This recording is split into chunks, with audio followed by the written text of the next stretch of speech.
Hi everyone, എല്ലാവർക്കും നമസ്കാരം. ഞാൻ ഡോക്ടർ സഞ്ജന ബേബി. നമുക്കിന്ന് കൊളാജനെ കുറിച്ച് സംസാരിക്കാം. കൊളാജൻ നമ്മുടെ സ്കിന്നിനും അതുപോലെ തന്നെ ബോണിനും ഒക്കെ വളരെ ആവശ്യമുള്ള ഒരു പ്രോട്ടീനാണ്. കൊളാജൻ പ്രധാനമായിട്ടും നമുക്ക് കിട്ടുന്നത് നമ്മൾ കഴിക്കുന്ന ഭക്ഷണത്തിലൂടെയാണ്. നമുക്കിന്ന് സ്കിന്നിന്റെ ആരോഗ്യത്തിന്, സ്കിന്നിന്റെ ടൈറ്റ്നെസ്സിനും അതുപോലെ തന്നെ ഫേംനെസ്സിനും കൊളാജൻ എത്രമാത്രം ഇമ്പോർട്ടൻ്റ് ആണെന്ന് നോക്കാം. അതിനെ പറ്റിയ ഭക്ഷണശീലങ്ങൾ എന്തെല്ലാം നോക്കാം.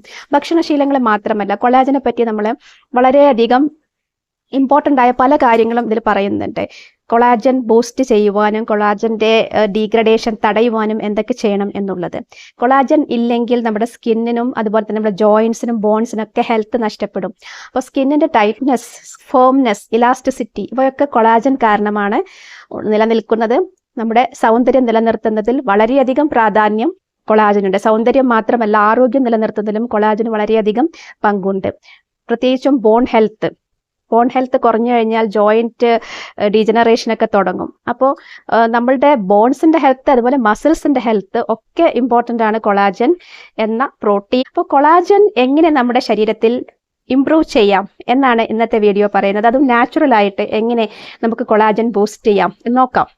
നമ്മുടെ സ്കിന്നിൽ കൊളാജൻ കുറയുമ്പോൾ എന്ത് സംഭവിക്കും? സ്കിന്നിൽ ഡീഗ്രഡേഷൻ ഓഫ് കൊളാജൻ എന്താണ് ഉണ്ടാക്കുക? സ്കിൻ സാഗ് ചെയ്യും, സ്കിൻ അയഞ്ഞു തുടങ്ങും, അതിന്റെ ടൈറ്റ്നെസ്സും ഇലാസ്റ്റിസിറ്റി ഒക്കെ നഷ്ടപ്പെടും. നമുക്ക് ഏജിങ് തുടങ്ങുമ്പോഴാണ് പ്രത്യേകിച്ചും കൊളാജൻ ഇതുപോലെ നഷ്ടപ്പെടുന്നത്. ഒരു 40 വയസ്സ് കഴിയുമ്പോൾ 24% കൊളാജനാണ് നമുക്ക് നഷ്ടപ്പെടുന്നത്. അപ്പൊ അതിനനുസരിച്ചുള്ള ചേഞ്ചസ് നമ്മുടെ സ്കിന്നിൽ കാണും. സ്കിന്നിൽ ഫൈൻ ലൈൻസ് വരും, അതുപോലെ ചുളിവുകൾ പ്രത്യക്ഷപ്പെടാം, റിങ്കിൾസ് വരാം. അതുപോലെ തന്നെ സ്കിന്നിന് ജനറലി ഉള്ള ടെക്സ്ചർ മാറും. സ്കിൻ വളരെയധികം ലൂസായിട്ട് അനുഭവപ്പെടും. അത് കൊളാജൻ കുറയുന്നത് കൊണ്ടാണ്. അപ്പോൾ കൊളാജൻ കുറയുന്നത് തടയുവാൻ അല്ലെങ്കിൽ കൊളാജന്റെ ഉൽപാദനം നമ്മുടെ ശരീരത്തിൽ കൂട്ടിയെടുക്കുവാൻ എന്തൊക്കെ ചെയ്യണം, എങ്ങനെ അത് മെയിൻറ്റെയിൻ ചെയ്ത് നിർത്താം എന്നാണ് പറയുന്നത് നമ്മൾ ഏജ് ആവുമ്പോഴും.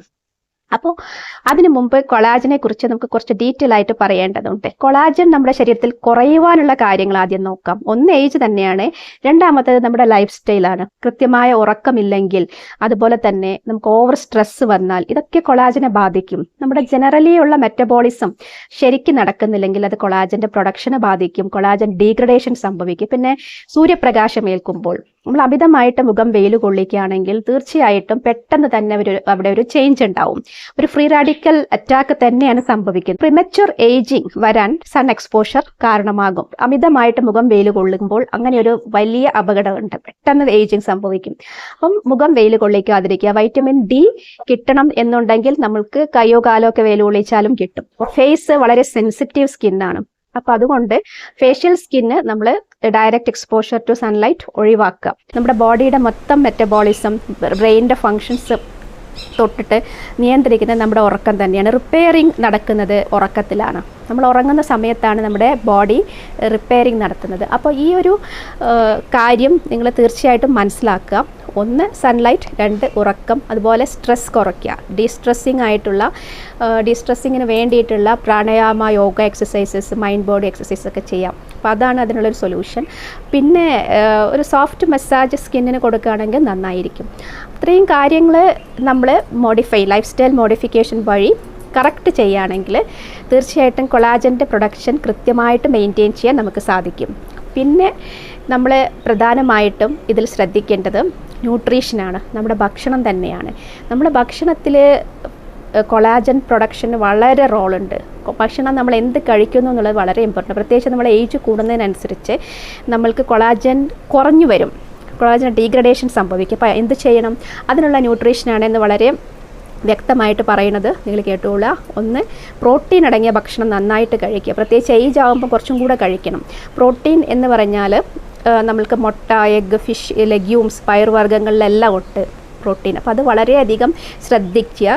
വൈറ്റമിൻ സി റിച്ചായ ഫുഡും കൂടെ കഴിക്കണം. വൈറ്റമിൻ സി റിച്ചായ ഫുഡ് കഴിക്കണം എന്തിനാണെന്ന് വെച്ചാൽ ഈ കൊളാജന്റെ പ്രൊഡക്ഷന് വൈറ്റമിൻ സിക്ക് വളരെ വലിയ റോളുണ്ട്. ഇപ്പോൾ സിട്രസ് ഫ്രൂട്ട്സ്, പേരയ്ക്ക തുടങ്ങിയവയാണ് വൈറ്റമിൻ സി റിച്ച് ആയിട്ടുള്ള ഫ്രൂട്ട്സ്. പിന്നെ കിവി, സ്ട്രോബെറി, എല്ലാവിധ ബെറീസും വളരെ നല്ലതാണ്. പിന്നെ മൂന്നാമത്തെ കാര്യം ഒമേഗ ഫാറ്റി ആസിഡ്സ്. ഭക്ഷണത്തിന്റെ കാര്യം നോക്കുമ്പോൾ ആദ്യം പ്രോട്ടീൻ, രണ്ടാമത് വൈറ്റമിൻ സി, പിന്നെ omega fatty acids. Omega fatty acids കുറഞ്ഞു പോയി കഴിഞ്ഞാൽ കൊളാജന്റെ ഡീഗ്രഡേഷൻ സംഭവിക്കും, കൊളാജൻ ലോസ് വരും.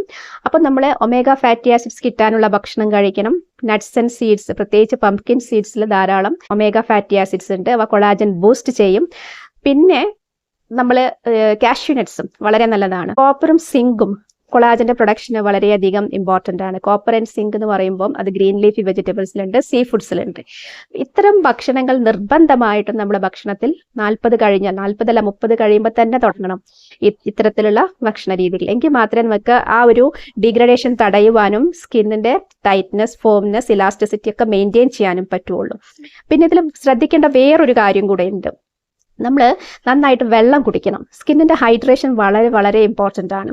നമ്മൾക്ക് ജനറലി ഒരു 30+ കഴിയുമ്പോൾ തന്നെ ഹൈലറോണിക് ആസിഡ് ശരീരത്തിൽ നിന്ന് കുറഞ്ഞു വരും. അതുപോലെ തന്നെയാണ് കൊളാജനും കുറയുന്നത്. അപ്പോൾ ഈ രണ്ട് വസ്തുക്കൾ വളരെ ഇമ്പോർട്ടൻ്റ് ആണ് നമ്മുടെ സ്കിന്നിൻ്റെ ബ്യൂട്ടിക്കും ഹെൽത്തിനും ഒക്കെ. അപ്പോൾ അത് കുറഞ്ഞു കഴിഞ്ഞിരിക്കുകയാണെങ്കിൽ ഹൈലറോണിക് ആസിഡിന് നമുക്ക് ഹൈലറോണിക് ആസിഡ് ക്രീംസ്, സീറംസ് ഒക്കെ അവൈലബിൾ ആണ്, അത് യൂസ് ചെയ്യാം.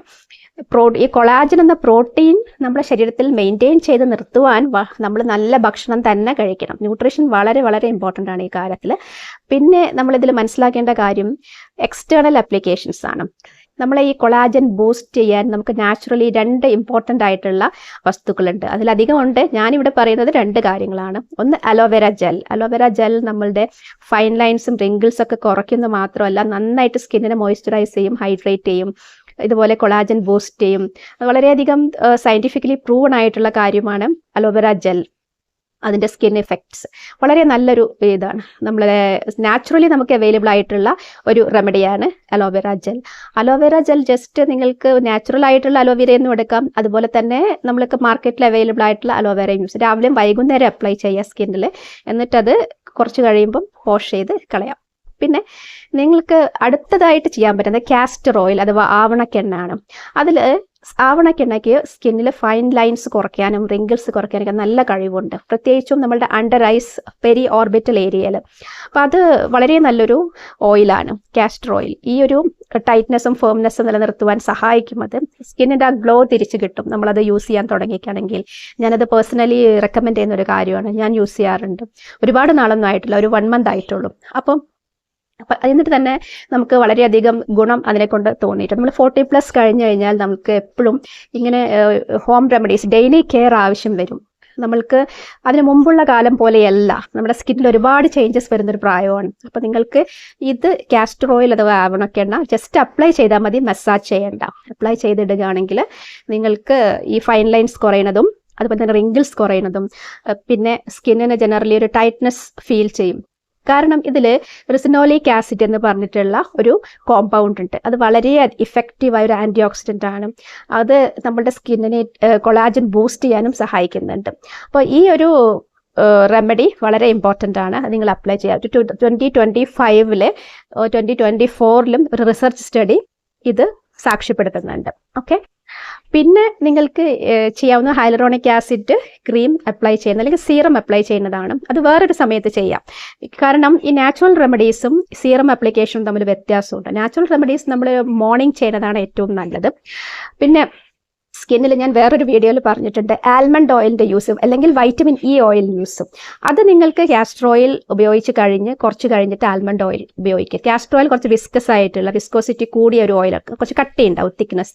അതുകൊണ്ട് അത് മസാജ് ചെയ്യാൻ യൂസ് ചെയ്ത്. പക്ഷേ ആൽമണ്ട് ഓയിൽ തിന്നാണ്, ലെസ് വിസ്കസ് ആണ്. അപ്പോൾ അത് നമ്മൾ ഇതിൻ്റെ മുകളിൽ കൂടെ അപ്ലൈ ചെയ്ത് കഴിഞ്ഞിട്ടാണെങ്കിലും കുഴപ്പമൊന്നുമില്ല. നമുക്ക് വളരെ നല്ലതാണ്. വൈറ്റമിൻ ഇ ഓയിൽ അല്ലെങ്കിൽ യൂസ് ചെയ്യാം. ആൽമണ്ട് അല്ലെങ്കിൽ വൈറ്റമിൻ ഇ ഓയിൽ വളരെ നല്ലതാണ്. കുറച്ചും കൂടെ ഒരു ഇഫക്റ്റ് നമുക്കതിനെ കൊണ്ട് കിട്ടും.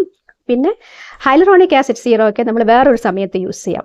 അപ്പോൾ അത് സ്കിന്നിൻ്റെ ഒരു നാച്ചുറൽ മോയ്സ്ചർ നിലനിർത്താനും ഹൈലറോണിക് ആസിഡിൽ സ്കിന്നിന് വളരെ ഒരു സപ്പിൾ ലുക്ക് തരുവാനും വേണ്ടി യൂസ് ചെയ്യുന്ന ഒരു സീറോ ആണ്.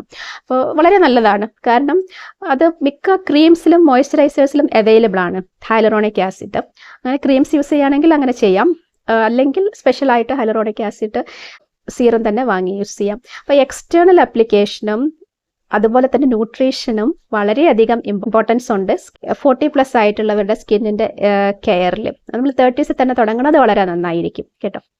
അപ്പോൾ നമ്മൾക്ക് ഏറ്റവും കൂടുതൽ ഫൈൻ ലൈൻസ് വരിക ഫോർഹെഡിലാണ്. ഫോർ ഹെഡിൽ നമ്മൾ എപ്പോഴും വെറുതെ ഇരിക്കുന്ന സമയത്ത് ജസ്റ്റ് അലോവേറ ജെല്ല് അപ്ലൈ ചെയ്തിട്ട് നമ്മളെ വർക്ക് ചെയ്യാം നമുക്ക്. അത് വളരെയധികം യൂസ്ഫുൾ ആണ്. കുറച്ച് കഴിഞ്ഞ് നമ്മൾ ജസ്റ്റ് സാധാരണ വെള്ളത്തിൽ കഴുകി കളഞ്ഞാൽ മതി. ഒരു 1-2 മണിക്കൂറായാലും കുഴപ്പമില്ല. ഓക്കെ. പിന്നെ പക്ഷേ കാസ്റ്റർ ഓയിൽ കുറച്ച് നേരം യൂസ് ചെയ്താൽ ഒരു ഹാഫ് ആൻ അവറിൽ കൂടുതൽ യൂസ് ചെയ്യേണ്ടതില്ല. അതുപോലെ തന്നെ മറ്റ് ഓയിൽസ് ബിഫോർ ബാത്തായിട്ട് യൂസ് ചെയ്യുന്നതാണ് കുറച്ചും കൂടെ നല്ലത്. കാരണം നമ്മൾക്ക് ഏത് നേരം വേണമെങ്കിലും ഓയിൽ യൂസ് ചെയ്യാം. പക്ഷെ ജനറലി ഈ ഓയിൽസ് എല്ലാം നമ്മളുടെ ഒരു ആൻഷ്യൻറ്റ് സിസ്റ്റം ഓഫ് മെഡിസിൻ പ്രകാരം മോർണിംഗ് യൂസ് ചെയ്യുന്നതാണ് നല്ലത്. പ്രത്യേകിച്ചും ഈ അലർജി അങ്ങനെയുള്ള അസുഖങ്ങളൊക്കെ ഉള്ളവർ വൈകുന്നേരം യൂസ് ചെയ്യുമ്പോൾ അവർക്ക് അത് അഗ്രവേറ്റ് ചെയ്യും. കാരണം നമ്മൾ ഇത് ചെയ്ത് കഴിഞ്ഞ് കിടക്കില്ലേ. അതിൻ്റെ ഒരു ശാസ്ത്രീയ വശം എന്ന് പറഞ്ഞാൽ നമ്മൾ ഇവിടെ ഓയിൽസ് യൂസ് ചെയ്യുകയാണെങ്കിൽ നമ്മൾക്ക് പ്രത്യേകിച്ച് സൈനസൈറ്റിസോ അല്ലെങ്കിൽ അപ്പർ റെസ്പിറേറ്ററി അലർജിയൊക്കെ ഉള്ളവർക്ക് മസാജിങ് കഴിയുമ്പോൾ പോസ്റ്റ് നേസൽ ഡ്രിപ്പിംഗ് ഉണ്ടാവും. അപ്പം ഈ മൂക്കിൻ്റെ ബാക്ക് കൂടെ നമ്മളുടെ ഇവിടെയുള്ള കഫം എല്ലാം ഇറങ്ങിയിട്ട് ചിലർക്ക് ശ്വാസം മുട്ടലുള്ള ആൾക്കാർക്കോ അല്ലെങ്കിൽ മറ്റ് അലർജി ഉള്ളവർക്കോ അത് ബുദ്ധിമുട്ടാവും. അതുകൊണ്ടാണ് പറയുന്നത് അത് മോർണിംഗ് ചെയ്യാം. മോർണിംഗ് ആകുമ്പോൾ നമ്മൾ മിക്കവാറും ആക്റ്റീവായ അപ്രൈറ്റ് ആയിട്ടുള്ള പൊസിഷനിലായിരിക്കും, നടക്കുക ഇരിക്കുകയൊക്കെ അല്ലേ ചെയ്യാം, കിടക്കില്ലല്ലോ. ഉറങ്ങുന്ന ആ ഒരു സമയത്ത് ഇത് ഡ്രിപ്പിംഗ് വന്ന് പ്രശ്നം ഉണ്ടാവണ്ടെന്ന് വെച്ചിട്ടാണ് അങ്ങനെ പറയുന്നത്. മറ്റു കാരണങ്ങളൊന്നും അതിനില്ല. പിന്നെ ഈ ഒരു കൊളാജൻ ബൂസ്റ്റ് ചെയ്യാൻ വേണ്ടിയിട്ട് കൊളാജൻ സപ്ലിമെന്റ്സ് ഉണ്ട്. അത് നിങ്ങൾക്ക് ഡോക്ടറുടെ നിർദ്ദേശപ്രകാരം ചെയ്യാം. പിന്നെ ഡെർമറ്റോളജി കോസ്മെറ്റോളജി ട്രീറ്റ്മെന്റ്സ് കൊളാജന് വേണ്ടിയിട്ടുണ്ട്. അത് താല്പര്യമുള്ളവർക്ക് അങ്ങനെ ചെയ്യാം. ഞാൻ ഇന്ന് നാച്ചുറൽ സൊല്യൂഷൻസ് മാത്രമാണ് പറഞ്ഞിട്ടുള്ളത്. ന്യൂട്രീഷന് വളരെയധികം ഇമ്പോർട്ടൻ്റ് ആണ്. ന്യൂട്രീഷൻ നിങ്ങൾ വളരെയധികം 30s തന്നെ ഫോക്കസ് ചെയ്ത് തുടങ്ങാം. ഇന്നത്തെ കാലത്ത് 20siലുള്ളവർക്കും അതിന് മുമ്പേ ഉള്ളവർക്കൊക്കെ ഒരു ബാലൻസ്ഡ് ഡയറ്റ് തീർച്ചയായിട്ടും ചെയ്യാവുന്നതാണ്, ജീവിതത്തിൽ അപ്ലൈ ചെയ്യാവുന്ന ഒരു കാര്യമാണ്. നമ്മുടെ ഡയറ്റിംഗ് വളരെ ഇമ്പോർട്ടൻ്റ് ആണ് സ്കിന്നിൻ്റെ കാര്യത്തിലും. പക്ഷേ 40siൽ എത്തുമ്പോൾ ശ്രദ്ധിക്കേണ്ട കാര്യം ഈ പ്രോട്ടീനിന് ഇമ്പോർട്ടൻസ് കൊടുക്കണം. ഇത് അമിതമായിട്ട് പ്രോട്ടീൻ കഴിക്കേണ്ട, പക്ഷെ ആവശ്യത്തിന് ഈ പറഞ്ഞ വസ്തുക്കളെല്ലാം നമ്മുടെ ശരീരത്തിൽ എത്തണം.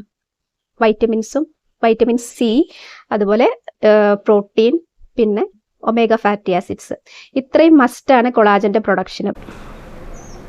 Keep on watching Samsar wellness.